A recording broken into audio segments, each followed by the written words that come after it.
Hello beauty lovers, girls Arena, welcome to my workstation. Yes, today we're going to be making something.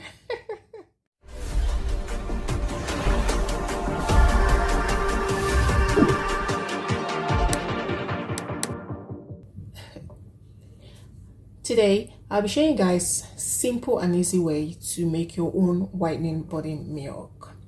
Now I will just explain to you what I have laid out here. I'm actually playing with my base cream. So this is my base cream here. I'll be working with a 200 batch size just for an illustration. This is a highly requested video by one of my subscribers. Now following the templates the recipe that you see under the description box, here my base cream is at 70%, and inside this base cream I'll be mixing up my Allantion because this base cream has no Allantion, so I intend to include my Allantion into it, and I have my Allantion at 2%. Now if you're yet to see the video where I made a base cream, then you want to go check out that video to watch. My powders here is at 5%, and that is what I've measured out here. These are the powders that I'll be using for this formula, and I've decided to use a Sim White and Sepia White for this mixture. So I chose oil soluble powders. You can decide to use any powder of your choice, but make sure that the powders that you're using complement each other. And in this formula I'll be adding 10% of my serum, and the serums that I've chosen for this recipe is my kojic sand, my lemon clay, and pure gel. I've actually used it up for you guys to know. So that's what I've measured in here. Also in here is 1% of my essential oil and 1% of my antioxidant, which is my vitamin E oil. So for my essential oil, I decided to use frankincense and cedarwood essential oil, but at 0.5% each, which sums up to 1%.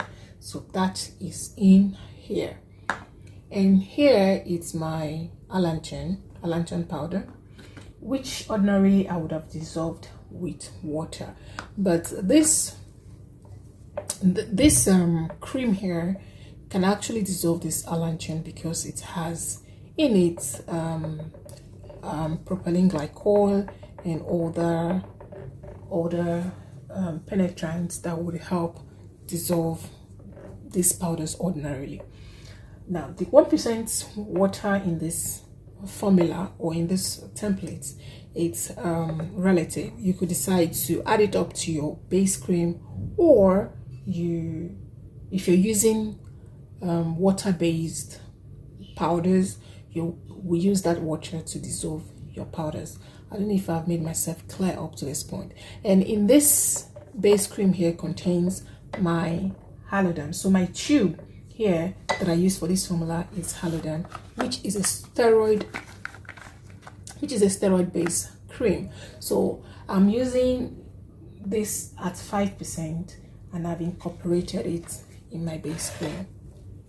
It's actually in my base cream. Now the reason, before you guys come for my head, the reason why I've added Haloderm to this mixture is because I want it to treat an existing issue on the skin, and not only treat an existing issue, also to help to suppress the production of melanin to an extent.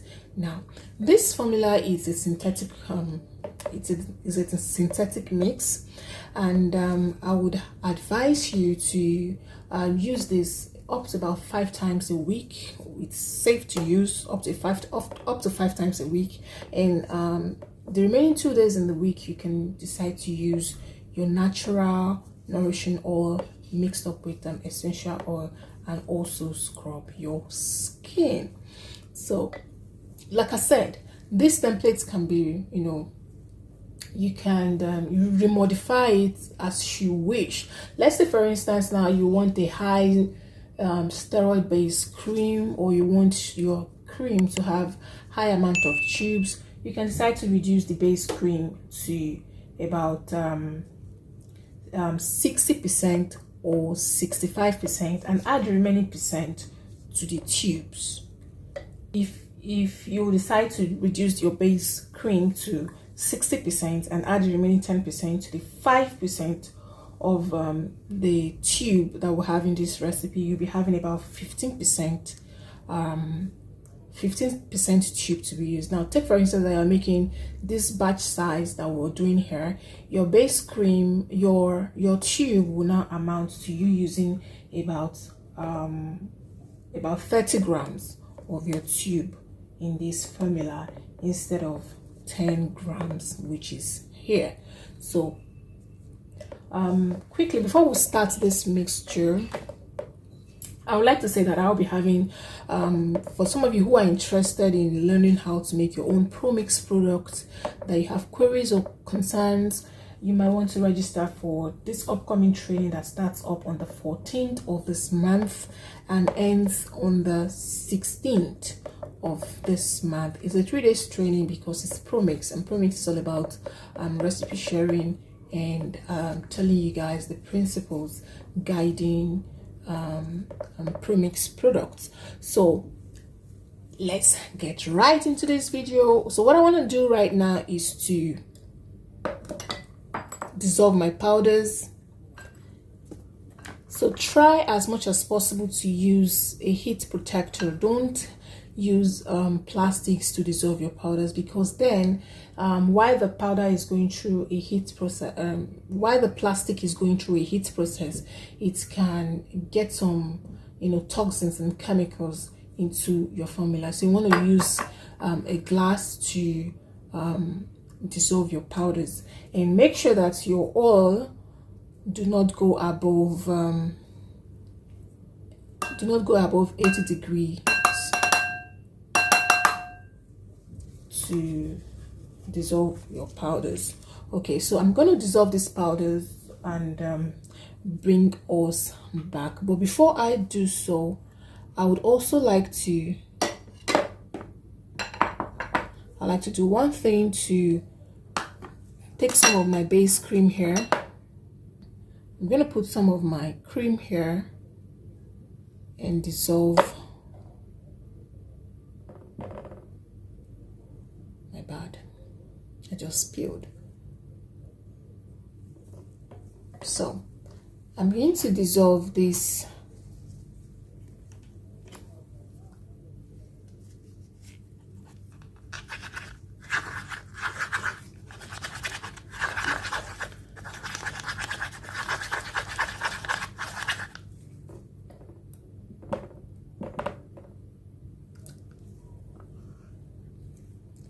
Sorry, you know what's wrong with you? Just keep making a mess tonight. So you want to just dissolve your powder, and trust me, for some of you who like thick lotions, this base cream can actually dissolve your powders naturally. I don't know if you guys can see what I'm doing. I'm just going to dissolve this. So these are dissolved Allantion. So I'm just going to add it into this mixture.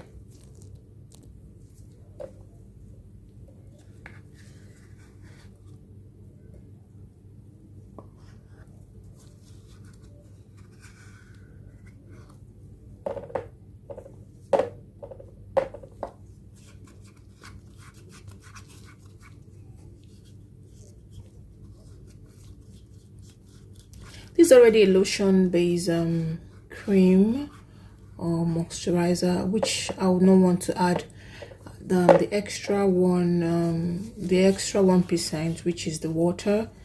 Otherwise it will just probably turn watery and I don't want that. I'm trying to scoop everything.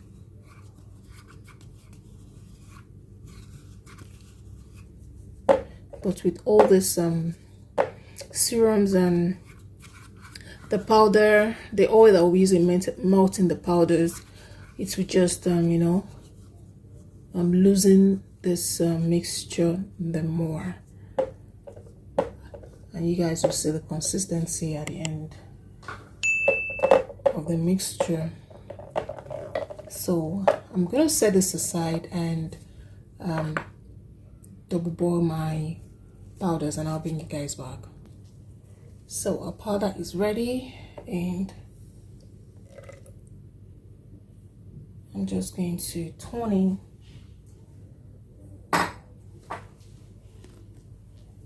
and you want to mix.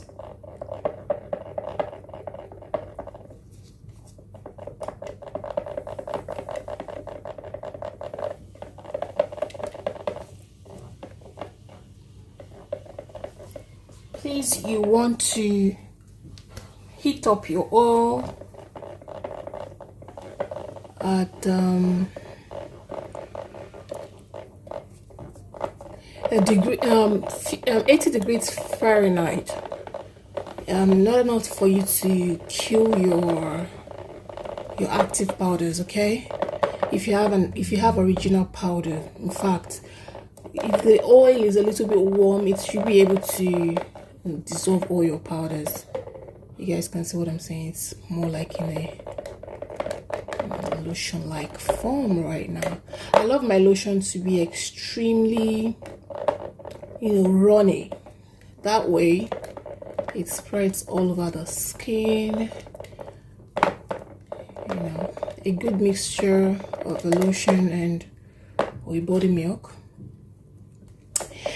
and with a good consistency will not, you know, give you any form of knuckles. So you want to go right in with this other serums here that we've. So in this serum, it's my tea tree oil, my vitamin E oil, and these other serums that I introduced to you guys.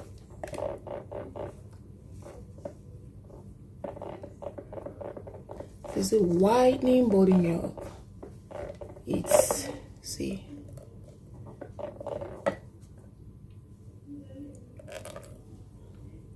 and that's the last one. I'm gonna go mix. Now,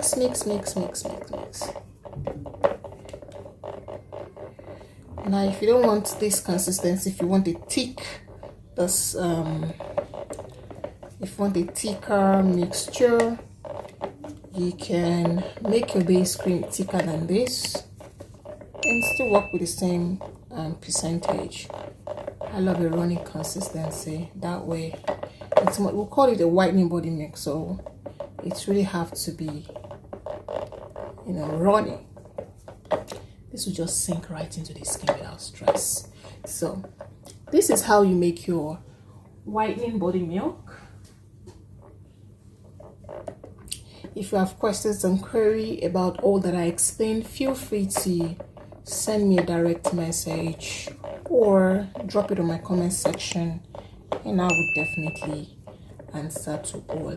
If you find this video helpful, kindly give it a huge thumbs up, subscribe to my channel if you're yet to do so, and in my next video I will be discussing pH, as in potential hydrogen. Are you one of those who believe that your pH has to be, the pH of your lotion has to be between 4.6 to 5.5? If that pH makes your lotion effective and stable to use and safe to use on the skin, come on and let's discuss all about potential hydrogen in my next video. Bring your pen and paper, because it's going to be an interesting topic. Until my next video, keep that glow pumping, and I'll see you guys in my next one. Stay blessed and bye guys.